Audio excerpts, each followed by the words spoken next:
আসসালামু আলাইকুম রাহমাতুল্লাহ। প্রিয় দর্শক, স্বাগত জানাচ্ছি রোজান টুডের নতুন আরো একটি পর্বে। আজ আমরা আলোচনা করব রোজা না রাখার ভয়াবহতা কি। আলোচক হিসেবে আমাদের সাথে আজ স্টুডিওতে উপস্থিত আছেন দেশের একজন বরেণ্য আলেমে দ্বীন, একজন পরিচালক এবং স্বচ্ছ রাজনীতিবিদ মুফতি বাইজিদ আল হাবিব হাফিজাহুল্লাহ। আসসালামু আলাইকুম রাহমাতুল্লাহ। ওয়া আলাইকুম আসসালাম ওয়া রাহমাতুল্লাহি ওয়া বারাকাতুহু। কেমন আছেন? আলহামদুলিল্লাহ, আপনি কেমন আছেন? আলহামদুলিল্লাহ, খুব ভালো আছি। তো প্রিয় মেহমান, আজ আমরা আলোচনা করতে যাচ্ছি রোজা না রাখার ভয়াবহতা কি, এ সম্পর্কে আপনার থেকে ইনশাআল্লাহ জানবো। তো এটা জানার আগে আমরা একটু দর্শকদের বলে রাখি, সেটি হচ্ছে যে রোজা ইসলামের অন্যতম একটি বিধান এবং অন্যতম একটি রোকন, যে রোজা আমাদের উপরে রাখা ফরজ। অনেকে আমরা ইচ্ছাকৃতভাবে এই রোজাগুলোকে ছেড়ে দেই, আবার কেউ অসুস্থতার কারণে বা ওজোর বশত রোজাগুলোকে রাখতে পারি না। সবকিছু মিলিয়ে এই রোজাটা না রাখলে আমাদের কি পরিণতি হবে সে বিষয়ে আজকে আমাদের সম্মানিত মেহমান আলোচনা করবেন ইনশাআল্লাহ। তো আমরা সরাসরি প্রশ্নে চলে যাচ্ছি।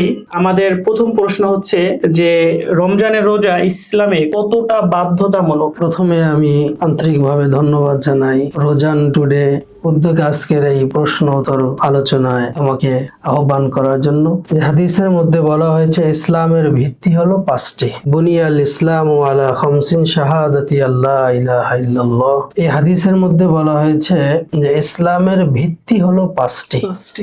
আর ভিত্তি হলো এটা মূল একটা বিষয়। কোন বিল্ডিং এর যদি ভিত্তি মজবুত না হয়, বিল্ডিংটা যেরকম টিকে থাকে না, ওরকমের ইসলামের ভিত্তি যদি মজবুত না হয় তাহলে ওই ব্যক্তিও টিকে থাকতে পারে না। হাসরের ময়দানে সেই কঠিন মুহূর্তে সে টিকে থাকতে পারবে না। এজন্য ইসলামের উল্লেখযোগ্য একটি ভিত্তি হলো পবিত্র রমজানের রোজা রাখা। এই পবিত্র রমজানের রোজা যদি কেউ না রাখে, ইসলামের একটি ভিত্তি সে পালন করলো না, তার একটা খুঁটি দুর্বল হয়ে গেল।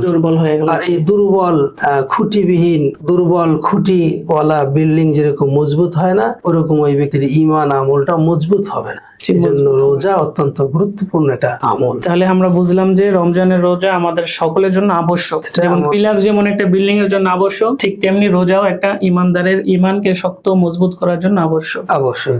জি, অসংখ্য ধন্যবাদ। প্রিয় দর্শক, অবশ্যই আপনারা বুঝতে পেরেছেন যে রোজাটা আমাদের জন্য কতটা বাধ্যতামূলক। আমরা দ্বিতীয় প্রশ্নে চলে যাচ্ছি।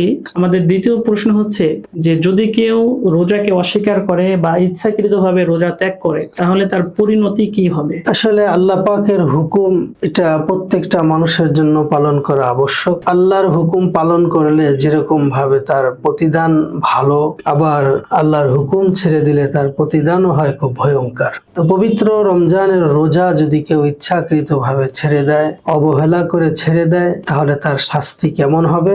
তিন ধরনের শাস্তি তার হবে। তিন ধরনের শাস্তি তার হবে।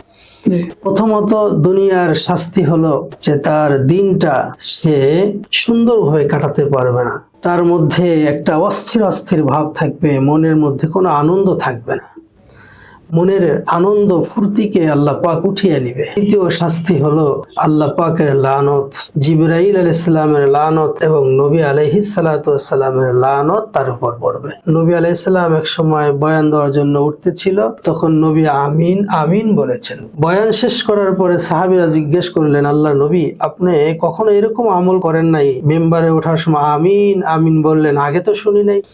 তো নবী বললেন, আমার কাছে জিবরাইল আসছিল, জিবরাইল আলাইহিস সালাম আয়েশা বললেন, যারা রমজানের রোজা রাখলো না তাদের উপর আল্লাহ পাকের লানত।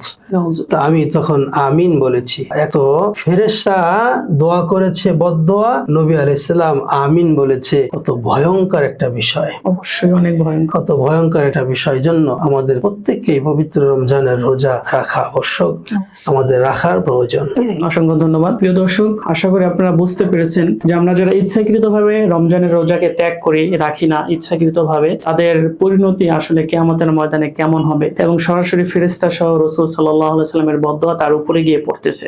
আরেকটি এই ব্যাপারে আমি একটা কথা আপনাকে বলি। মুস্তাদরিকে হাকিমের মধ্যে কিতাবে, হাদিসের কিতাবে হাদিস এসেছে, আল্লাহর নবী এক সময় স্বপ্নের মধ্যে দেখলেন যে দুই লোক আসলেন, নবী আলাইহিস সালাতু ওয়াস সালামের হাত ধরে নবীকে নিয়ে গেলেন দুর্গম এক পাহাড়ের দিকে। বিশাল পাহাড় পাহাড়ের সামনে নবীকে নিয়ে বললেন, হে নবী, আপনি পাহাড়ে উঠেন। নবী আলাইহিস সালাম বললেন, এই বিশাল পাহাড়ে আমি কিভাবে উঠবো? তো তার সাথীরা যারা ছিলেন ফেরেশতারা বললেন, আমরা সহযোগিতা করব। তো তাকে ধরে নবীকে পাহাড়ের উপর উঠাইতে ছিল আর বিকট আওয়াজ শুনতেছিল। তো নবী জিজ্ঞেস করলেন, এটা কাদের আওয়াজ? বলতেছে, জাহান্নামীদের আওয়াজ। এরপরে নবীকে যখন সেই বিশাল পাহাড়ের উপরে উঠালো, তো নবী সাল্লাল্লাহু আলাইহি সাল্লাম দেখতে পেলেন এক ব্যক্তিকে পা উপর দিকে দিয়ে মাথা নিচের দিকে ঝুলিয়ে রাখা হয়েছে এবং করাত দিয়ে তার মুখমণ্ডলকে ফাড়া হইতেছে, আঘাত করা হতেছে, আর তার চেহারা দিয়ে রক্ত ঝরছিল। তো নবীজি এই মর্মান্তিক অবস্থা দেখে জিজ্ঞেস করলেন, ভাই, এই ব্যক্তির কি খারাপ আমল ছিল যার কারণে কঠিন শাস্তি তাকে দেওয়া হইতেছে? তো বলা হইতেছে যে এই ব্যক্তি রমজানের রোজা রাখে নাই। সে রোজা না রাখার কারণে নিজের চেহারাটাকে ভালো রাখার জন্য রোজা রাখে নাই। রোজা রাখলে শুকিয়ে যাবে, এই কারণে সে রোজা রাখে নাই। আল্লাহ পাক এই কারণে তার মুখকে আজ করাত দিয়ে ফাড়া হইতেছে। এই জন্য আমরা যারা রোজা রাখি না, এর থেকে আমাদের শিক্ষণীয়। আমরা কি জন্য রাখি না? আমরা আখিরাতের ভয়ে আমরা রমজানের রোজা রাখার চেষ্টা করি। ইনশাআল্লাহ আল্লাহ পাক আমাদের সকলকে রমজানের রোজা রাখার তৌফিক দান করুন। আমরা আমাদের পরবর্তী প্রশ্নে চলে যাচ্ছি। আমাদের পরবর্তী প্রশ্ন হচ্ছে, রোজা না রাখার কারণে একজন মুসলমানের ঈমান ও আমলের উপরে কি কি প্রভাব পড়তে পারে? একজন মানুষ তৈরি হয়েছে দুইটা জিনিসের দ্বারা, একটা হলো দেহ, একটা রূহ। দেহ এর শক্তি যোগান দেয় খাবার। তো দেহর খাবার হলো, দেহ তৈরি হয়েছে 4টি জিনিস দ্বারা, আর সেই দেহর খাবারও হচ্ছে 4টি জিনিস দ্বারা তৈরি ফসল, বস্তু, পানি, মাটি এবং রৌদ্রের তাপ এবং বাতাস। এর দ্বারা যে ফসল উৎপাদন হয়, এই ফসল হচ্ছে দেহর খাবার। দেহর খাবার, জি। আর দেহর খাবার যদি দেহ না পায়, দেহ যেরকম দুর্বল হয়ে যায়, ঠিক তেমনি রূহ এটা তৈরি হয়েছে আল্লাহর হুকুমের দ্বারা। দেহ সৃষ্টি যে আল্লাহর হুকুমে, সুতরাং দেহর খাবার হচ্ছে আল্লাহর হুকুম, ইবাদত, আল্লাহ তাআলার বিধিবিধান পালন করা। আল্লাহর বিধান যদি কেউ পালন না করে, তাহলে তার রূহটা দুর্বল হয়ে যায়। আর দুর্বল জিনিস, এই দুর্বল বস্তুটা আখিরাতে তার নাজাতের জন্য একটা বিপদ হয়ে দাঁড়াবে। দুর্বল জিনিসটা আল্লাহ পাকের সামনে নিয়ে দাঁড়াতে পারবে না। দুর্বল ঈমান আল্লাহর সামনে দাঁড়াতে পারবে না। রোজার গুরুত্ব জেনেও মানুষ কেন রোজা রাখে না? এর মূল কারণগুলো কি? এর অনেকগুলো কারণ আছে। তার মধ্যে উল্লেখযোগ্য কারণ হলো, প্রতিটা মানুষ মুখে বলে যে আমরা আল্লাহকে বিশ্বাস করি, আখিরাতকে বিশ্বাস করি, নবীকে বিশ্বাস করি। আসলে বাস্তবে তাদের অন্তরের মধ্যে জিনিসটা নাই। হাদিসের মধ্যে আসছে যে ঈমানের স্বাদ পাবে সেই ব্যক্তি যার মধ্যে 3টা জিনিস থাকে। মান রাজিয়া বিল্লাহি রব্বা ওয়া বিল ইসলামি দীনা ওয়া বি মুহাম্মাদিন নবী ওয়া রাসূলা। যার মধ্যে এই 3টা জিনিস থাকবে, 3টা গুণ থাকবে। আল্লাহকে আল্লাহ বলে স্বীকার করবে, নবীকে নবী বলেই বাস্তবিক স্বীকার করে নিবে, এবং ধর্ম ইসলামকে সে বাস্তবিক স্বীকার করে নিবে। তাহলে সে ইবাদতে মজা পাবে। আর ইবাদতে যখন মজা পাবে, তখন যে কোনো কষ্ট হোক ইবাদতে সে ইবাদত করবে।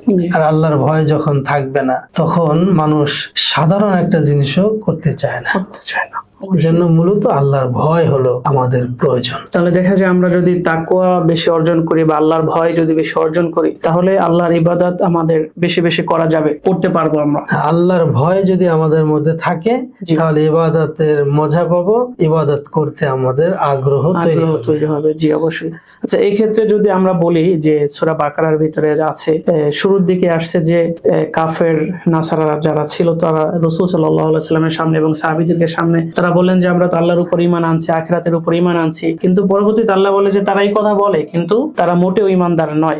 এই যে সূরা বাকারার শুরুর দিকেই এরকম আছে। তো এখন এই যে যারা রোজার গুরুত্ব জেনেও যারা রোজা রাখে না, তাদের সাথে এবং এই যে যারা এই কথাগুলো বলে সূরা বাকারার এই আয়াতের সাথে, এই দুই ব্যক্তিদের সাথে কি কোনোভাবে এক করা যায় কিনা বা তারা কোনোভাবে মিলে যায় কিনা? আসলে আখলাকের দিক থেকে একই রকমের। আখলাকের দিক থেকে তারা একই রকম। তাদের যে চরিত্রটা ছিল, যে নবীর সামনে আসলে তার ইসলামের জন্য ফেদা, আল্লাহর জন্য ফেদা, ইসলামের জন্য নিজের জীবন উৎসর্গ করে, কিন্তু পিছনে তারা ইসলামকে এরকম গুরুত্ব দেয় না। ঠিক আমাদেরও এরকম কিছু মুসলমান যারা মুখে দাবি করে আমি মুসলমান, অথচ ইসলামের কাজ সে করে না। জি জি অবশ্যই। তো প্রিয় দর্শক, আমরা খুব গুরুত্বপূর্ণ একটি উত্তর পেলাম, এটা আমাদের জন্য খুবই গুরুত্বপূর্ণ। আমাদের হযরত যে উত্তর দিলেন ইসলামের জায়গা থেকে, কোরআন এবং হাদিসের ভিত্তি অনুযায়ী, এটা আমাদের মেনে চলা অবশ্যই উচিত এবং আমাদের সকলের রোজা রাখা বাধ্যতামূলক। আমরা সকলে ইনশাআল্লাহ চেষ্টা করব পবিত্র রমজানের সম্পূর্ণ রোজা রাখার জন্য ইনশাআল্লাহ। আমাদের পরবর্তী প্রশ্ন হচ্ছে যে সমাজে রোজা পালনের গুরুত্ব বোঝাতে পরিবার, আলেম ও শিক্ষা প্রতিষ্ঠানের ভূমিকা কি থাকা উচিত বা কি ভূমিকা থাকা প্রয়োজন বলে মনে করেন? আসলে যে কোনো জিনিসের মানুষ যখন উপকার বোঝে, কোনো বস্তুর লাভ বোঝে, তখন ওই জিনিসটা করার তার জন্য আসান হয়, আগ্রহ হয়। তো আমাদের যারা পরিবারের মুরব্বী থাকেন, প্রতিষ্ঠানের মুরব্বী থাকেন, আমরা এই পবিত্র রমজানের গুরুত্ব, পবিত্র রমজানের ফাজাইল, এগুলো যদি আমরা আলোচনা করি, তাহলে হয়তো আমাদের বাচ্চারা এগুলো শুনে তারা রোজা রাখার প্রতি আগ্রহী হবেন। এবং দেখা যায় পরিবারের সদস্য এর মধ্যে মুরব্বী যে থাকেন, মুরব্বীকে অনেকে ফলো করে। যেমন আমার একটা বাচ্চা ছোট, 17 মাস বয়স। আমি যখন বাসায় নামাজ পড়ি, যায় নামাজ বিছাই, আমার বাচ্চাটা দেখে আমার আব্বু নামাজ পড়ে, তো সে 17 মাস বয়স, কথাও বলতে পারে না, সে সিজদায় চলে যায়। এই যে সিজদায় সে যাইতেছে, এটা কোত্থেকে সে শিখলো? সে তার মাকে দেখে, বাবাকে দেখে সে এরকম ভাবে রুকু দেয়, সিজদা দেয়, বুঝে না এটা নামাজ, কিন্তু দেখে সে এইগুলো করতেছে। তো বাচ্চা দেখে দেখেও শিখে। এজন্য আমরা পরিবারে যারা মুরব্বী থাকবো, গার্ডিয়ান যারা আছি, আমরা যদি আল্লাহর হুকুমটা পালন করি, তো দেখে দেখে আমাদের বাচ্চারা এগুলো শিখবে। এবং কৌশল অবলম্বন করা, ছোট বাচ্চা যারা নাবালেগ তাদের সাথে কৌশল অবলম্বন করা। সকালবেলা সেহরির সময় তাদেরকে উঠানো, খাবার খাওয়ানো।